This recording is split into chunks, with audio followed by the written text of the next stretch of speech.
গ্রীষ্মকালের দুপুরে গ্রামের চৌমাথাতে কিছু কৃষক বসেছিল। তাদের সবার চেহারায় চিন্তা আর ক্লান্তি ছিল। জমিদারের গুন্ডারা গ্রামেই ঘুরছিল। অশোক একটা কোণায় নিজের স্ত্রী লীলার সাথে কথা বলছিল। লীলা, এই ভৈরব সিং আমাদের প্রাণ নিয়ে নেবে। জমি কেড়ে নিয়ে করবেটা কি? যখন জমিতে কিছু ফলন ফলবে না, তাহলে লোভ কি কাজে দেবে? অশোক, রাগে কিচ্ছুই হবে না।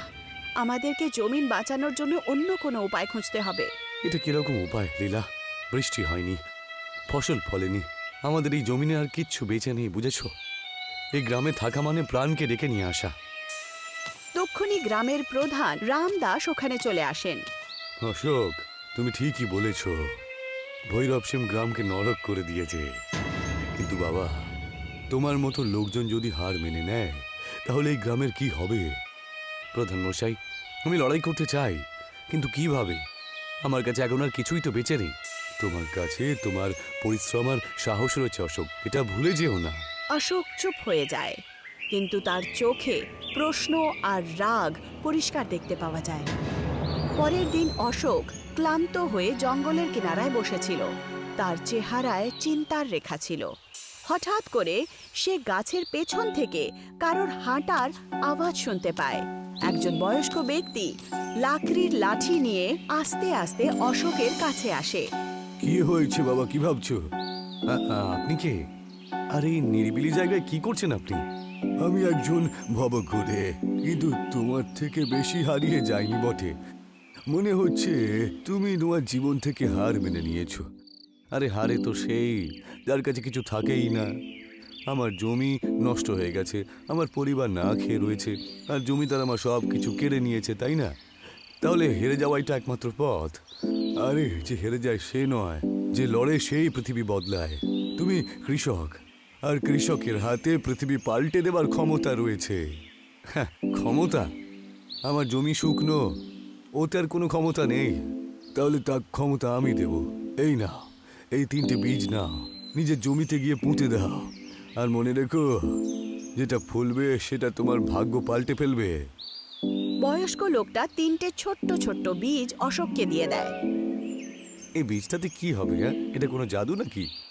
জাদু আর পরিশ্রমের পার্থক্য তুমি বুঝতে পারবে না, বুঝেছো?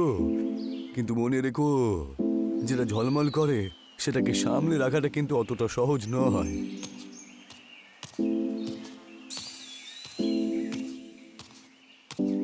অশোক, ওই বয়স্ক লোকটাকে আর এই বীজগুলো কি সত্যি আমাদের সহায়তা করবে? আমি তো জানি না লীলা, কিন্তু এই বীজগুলোকে পুঁতে কোনো ক্ষতি তো হবে না। হয়তো এ আমাদের শেষ একটা সুযোগ। যদি তুমি ওনার উপরে ভরসা করো, তাহলে আমিও করি। আমাদের পরিশ্রম আর প্রার্থনা দ্বারা চমৎকার হতেই পারে। অশোক আর লীলা বীজ পুঁতে দেয় আর একে অপরকে দেখে। তাদের চেহারায় আশা আর ভয়ের মিশ্রণ ছিল। এখন আমাদের অপেক্ষা করতে হবে। এই বীজ কি করে সেটা আগামী দিনেই জানা যাবে। দুজনই নিজের বাড়িতে ফিরে যায়। সকালবেলা অশোক আর লীলা ক্ষেতের রাস্তায় হাঁটতে শুরু করে। যেই মাত্র তারা ক্ষেতে পৌঁছায়, তারা একটা আশ্চর্য রকমের আলো দেখতে পায়। মাটির ভেতর থেকে ছোট্ট ছোট্ট গাছ বেরিয়ে আসে আর খুব আলোকিত ছিল, আর রাত্রের তারার মতো ছিল। অশোক, এই যে এগুলো কি? আমাদের মাটি তো খুব শুকিয়ে গেছিল, তাহলে গাছ কি করে এলো? এটা তো সেই বীজ যে বুড়ো লোকটা আমাকে দিয়েছিল। এটা কোনো সাধারণ গাছ তো মনে হচ্ছে না লীলা, মনে হচ্ছে যেন এটা কোনো আকাশের তারাগুলো দিয়ে জুড়ে রয়েছে। অশোক, এটা তো সত্যি চমৎকার। আমাদের জমিনে আলো এসেছে, এখন আমাদের গ্রামেও হাসি খুশি চলে আসবে। অশোক আর লীলা কিছুক্ষণের জন্য খুশি হয়। কিন্তু লীলা, গ্রামের লোক আর জমিদার এর ব্যাপারে যদি জানতে পারে, তাহলে এই ঝলমল তো আমাদের শেষ করে দিতে পারে। আমাদেরকে সচেত থাকতে হবে অশোক, কিন্তু সত্যি বেশি দিন পর্যন্ত লুকোনো যাবে না। পরের দিন গ্রামের লোকেরা ক্ষেতের কাছে জমা হয়। সবাই চমৎকারী গাছগুলোকে দেখছিল।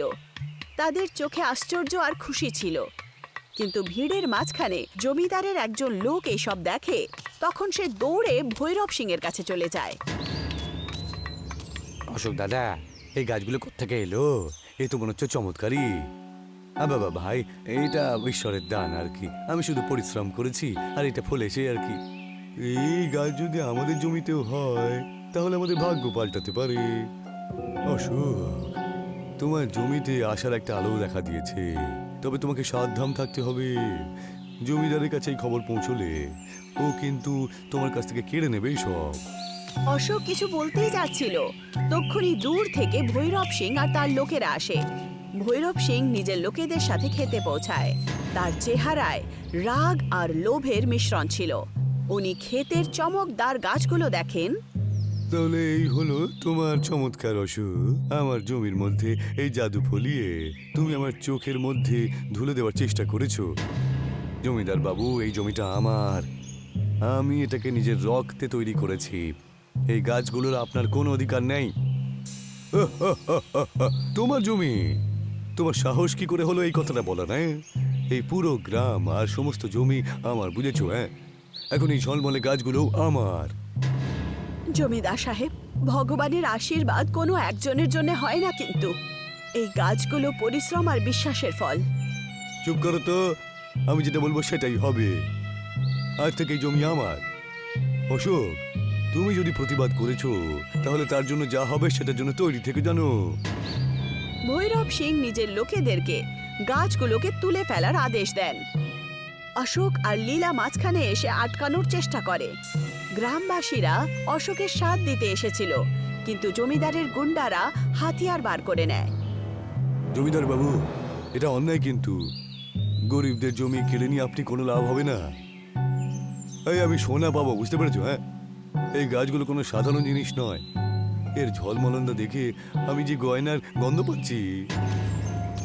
জমিদার লোকেদেরকে গাছ ওঠানোর জন্য ছেড়ে দেয় আর ওখান থেকে চলে যায়।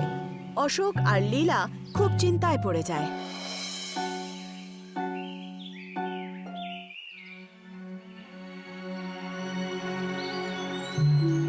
অশোক আর লীলা বাড়ির বাইরেই দাঁড়িয়েছিল। দুজনেই খুবই চিন্তায় ছিল।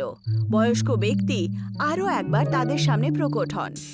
অশোক, আমি তোমাকে আগেই তো বলেছিলাম যে এই গাছের ঝলমল শুধু তোমার পরিশ্রমের ফল নয়, বরং একটা রহস্যের দরজা। কিরকম রহস্য? এই গাছগুলো নক্ষত্র লোকের দরজা খুলে দেয়। ওই লোকে গয়না লুকানো আছে, আর লোভে ভরা মানুষ ওখানে পৌঁছতে পারবে না তো। যদি এরকমটা হয় তাহলে জমিদার ওখানেও পৌঁছানোর চেষ্টা করবেন। আমাদের কি করা উচিত? নক্ষত্র লোকের দরজা তোমায় খুলতে হবে, কিন্তু মনে রেখো, যে ওখানে যাবে তাকে তার মনের মধ্যে যে সত্য রয়েছে সেটা সম্মুখীন হতে হবে। অশোক আর লীলা একে অপরের দিকে তাকায়। তাদের চেহারায় ভয় আর সাহস দুটোই ছিল। তারা জানতো যে এখন তাদেরকে জমিদারের সাথে লড়াই করতে হবে। বয়স্ক ব্যক্তি অশোক আর লীলাকে খেতে নিয়ে আসে। গাছের চমক আগের থেকে আরো বেড়ে গেছিল, যেন আকাশে তারা আস্তে আস্তে টিমটিমায়। অশোক, সময় এসে গেছে। এই গাছগুলোর চমক নক্ষত্র লোকের দরজা খুলছে। তোমাদেরকে ওখানে যেতে হবে, কিন্তু মনে রেখো, গুপ্তধন পর্যন্ত পৌঁছানো সহজ হবে না। লোভ আর ভয় তোমার সব থেকে বড় শত্রু হবে। এর ফলে যদি আমাদের গ্রামের নষ্ট হয়ে যাওয়া জমি আবার ঠিক হয়ে যেতে পারে, তাহলে এই পরীক্ষার জন্য আমরা তৈরি রয়েছি। আমরা নিজেদের পরিশ্রম আর সঠিক রাস্তা দিয়ে এই পর্যন্ত পৌঁছেছি, এখন আমরা পেছনে যাব না। বয়স্ক ব্যক্তি মন্ত্র পড়েন। গাছের চমক আরো বেড়ে যায়, আর একটা তেজ আলোর সাথে মাটি ফাটতে শুরু করে। একটা জাদুই দ্বার চলে আসে। অশোক আর লীলা আস্তে আস্তে তাতে প্রবেশ করে। অশোক আর লীলা নক্ষত্র লোকে প্রবেশ করে। সেই জায়গাটা জাদুই ছিল।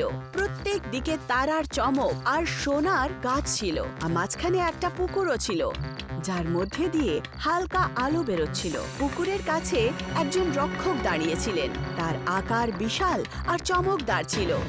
কে তুমি, আর এখানে কেন এসেছো? আমি অশোক, একজন কৃষক।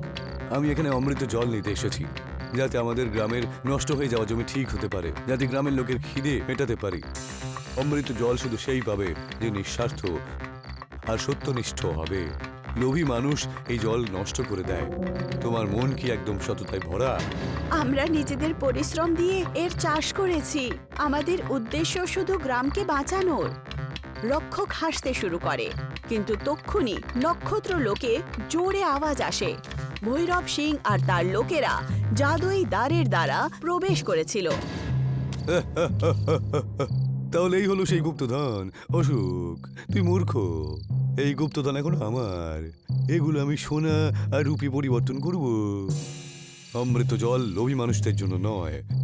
তুমি যদি এটাকে ছোঁও তাহলে এটা তোমাকে শেষ করে ফেলবে। কেউ আমাকে শেষ করতে পারবে না। আমি আমার শক্তি দিয়ে সবকিছু গ্রহণ করব। ভৈরব সিং পুকুরের দিকে এগিয়ে যায়। যেইমাত্র সে অমৃত জলকে ধরে, পুকুরের জল আগুনে পরিবর্তিত হয়। ভৈরব সিং আর তার লোকেরা চিৎকার করতে করতে মরে যায়।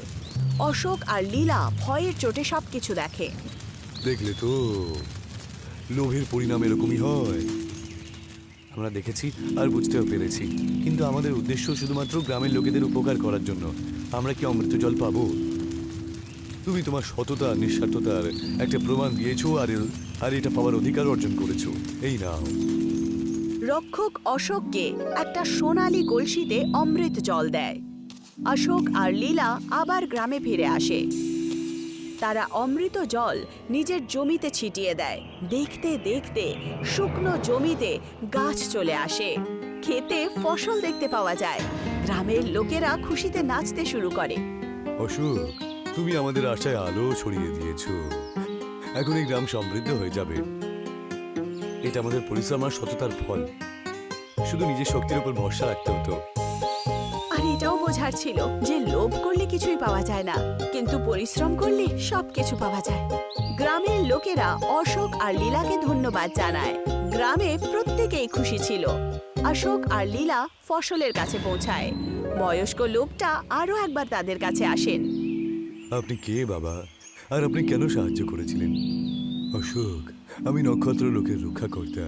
আমি বহু বছর ধরে এই পৃথিবীতে ভ্রমণ করে বেড়াই, আর লোকজনকে আমি খুঁজে বেড়াই যারা সততা আর নিঃস্বার্থতার সাথে নিজের জমি আর জীবনটাকে সবসময় সুযোগ করে তোলার চেষ্টা করে।